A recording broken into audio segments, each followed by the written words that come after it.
Hi everyone, this is Chris' daughter. I have a new experiment, guys, to make a Filipiniana slaves detachable. So, mo ni siya ang akong na-make first, which is the color red. Ako ang favorite color. Then, this size is, ang iyahang armhole is 20 inches or 50 centimeter, I think. Yeah, it's 50 to 51 centimeter. So, ang size ano niya, it's like for large ni siya. Then, very nice kay siya, guys, because you can connect it to any sa imuhang dress na it's white or black. Pwede nimo siyang i-attach.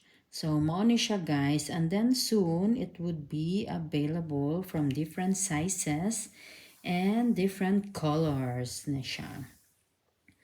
Muna siya, guys, ang ako ang new experiment at the moment. Very nice kay siya. And then this one, I made it with 3 layer. So, then, karon ako siya nang gi-connect sa ako ang red nga dress. So, it's nice. And then, the dress size, it's 36 sa una siyang nga panahon. So, karon himo na to siyang model. Thanks for watching, guys, and have a nice day. Bye!